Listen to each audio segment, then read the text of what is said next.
একদিন আসমানের রাজসিংহাসনের সামনে দাঁড়িয়ে শয়তান আল্লাহর দরবারে একটি চ্যালেঞ্জ ছুড়ে দিল। হে আল্লাহ, আমি আপনার কসম করে বলছি, আয়ুব কেবলমাত্র আপনার দানকৃত ধন সম্পদ, স্বস্তি ও আরামের জন্যই আপনার ইবাদত করে।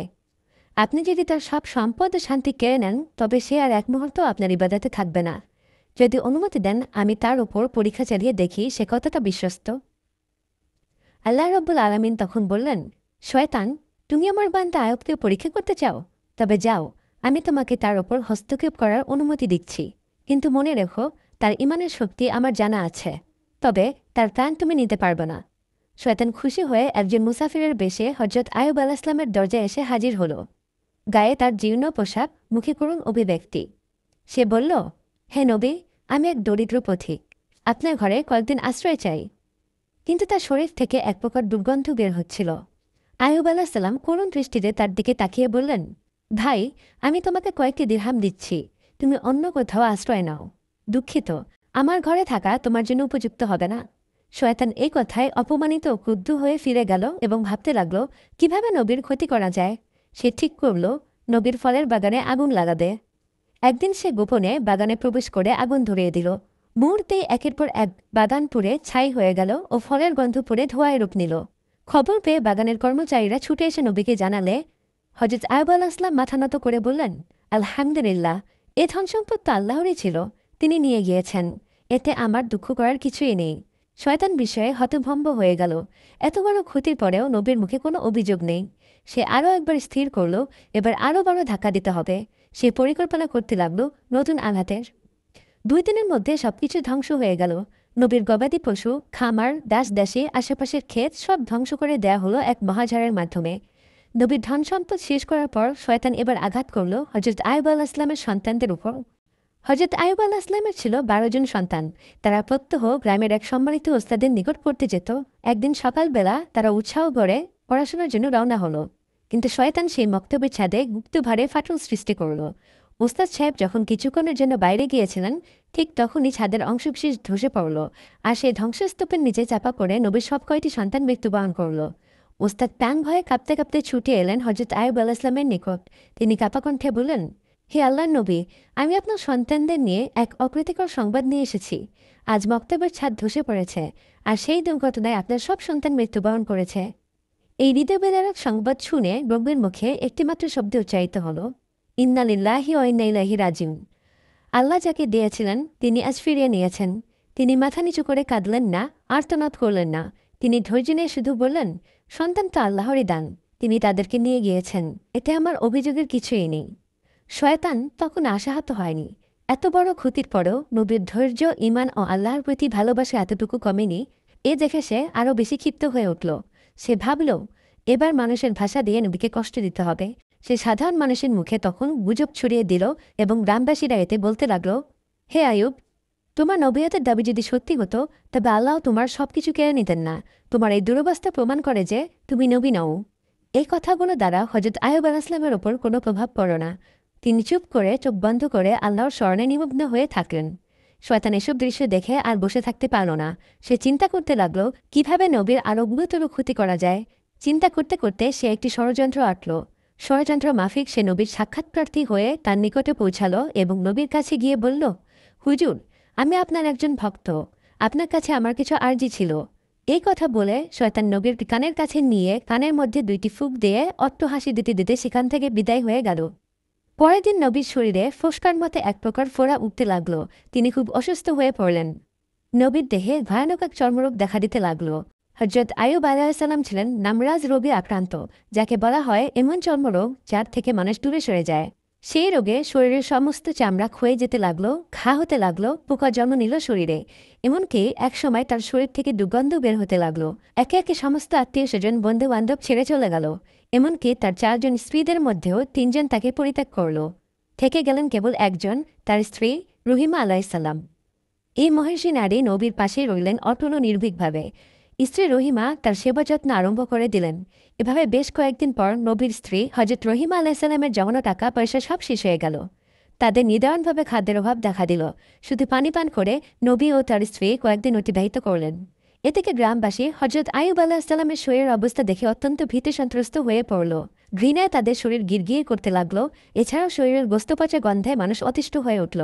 তাই একদিন তারা হজরত আয়ুব আলাহ ইসলামের নিকটে উপস্থিত হয়ে বলল, হে আয়ুব, তুমি অতি তাড়াতাড়ি আমাদের এই গ্রাম ছেড়ে অন্যত্র চলে যাও, না হলে আমরা তোমাদেরকে বের করে দিতে বাধ্য হব। হজরত আয়ুব আলাহ ইসলামের সঙ্গে তখন মাত্র ৩ জন লোক ছিল। একজন ছিলেন তার স্ত্রী বিবি রহিমা, আর ২ জন হজরত আয়ুব আলাহ ইসলামের শীর্ষ ও ভক্ত। তারা সবসময় নবী দেখাশোনা ও সেবা করত। গ্রামবাসীদের ক্রমাগত চাপের মুখে হজরত আয়ুব আলাহ ইসলামের শিশুরা তাকে বহন করে অন্য গ্রামে ফিরে চলে এলো। কিন্তু হজরত রহিমা আলাইহিস সালাম নবীকে ছেড়ে বিদায় গ্রহণ করার মতো পাত্রী নন।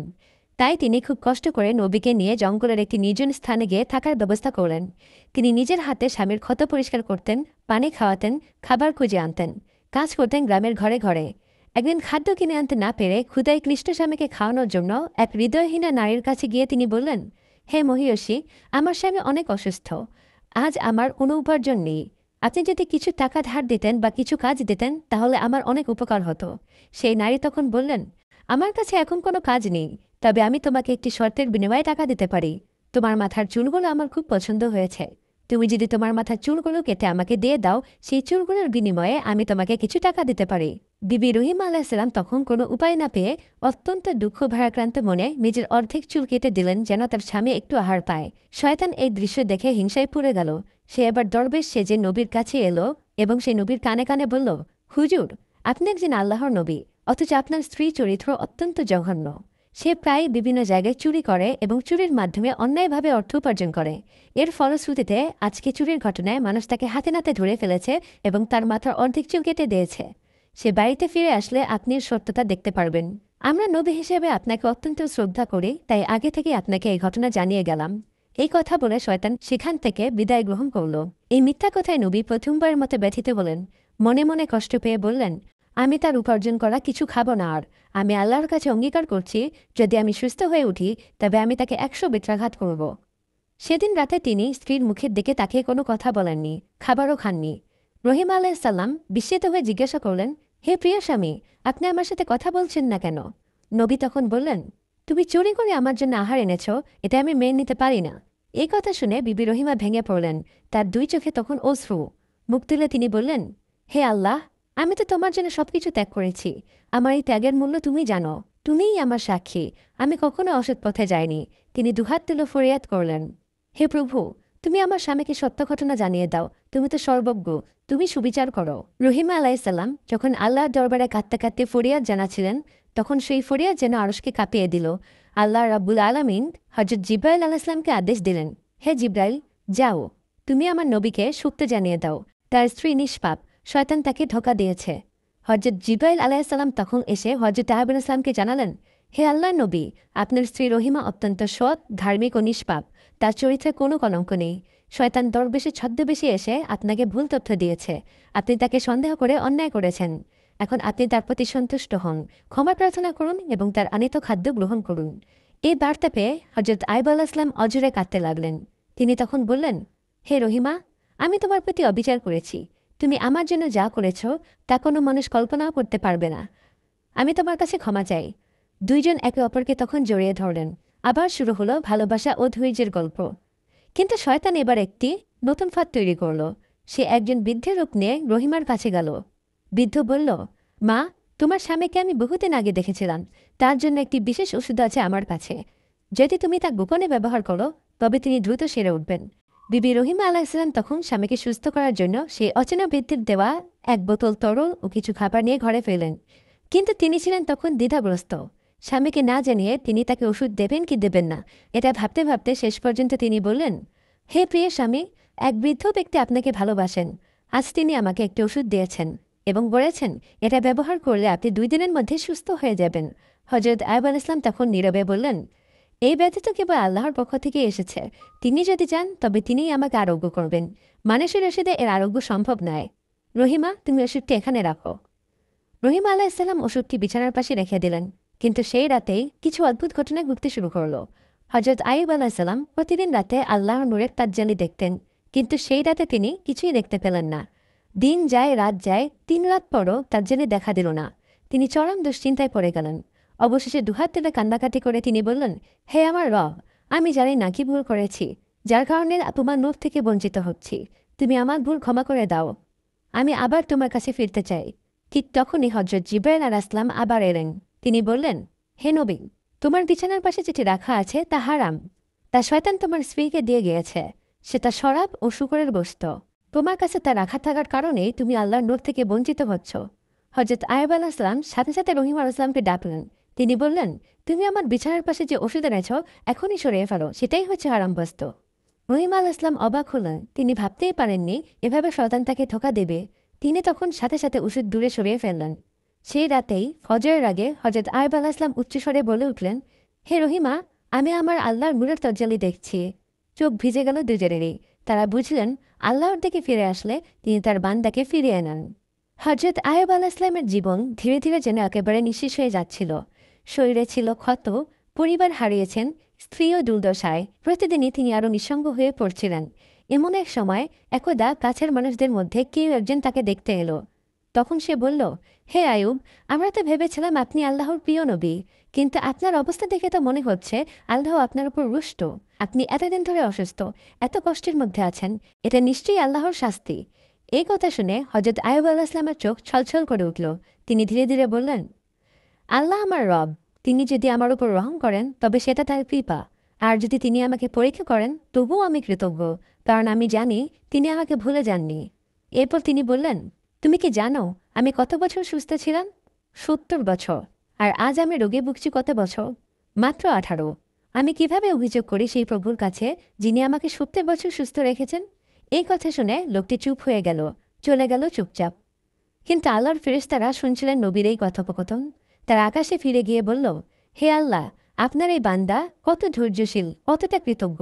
আল্লাহ তখন বললেন, সে আমার আসল বান্দা। আমি শীঘ্রই তাকে মুক্তি দেব এবং দুনিয়ার সামনে তার মর্যাদা ঘোষণা করব। দীর্ঘ ১৮ বছর যন্ত্রণায় ভরা এক জীবনের অধ্যায়। হযরত আইয়ুব আলাইহিসসালাম দিনের পর দিন, রাতের পর রাত কেটে ফেলেছেন অস্থির সাগরে ভেসে, কিন্তু তার মুখ থেকে কখনো একটি অভিযোগের শব্দও বের হয়নি।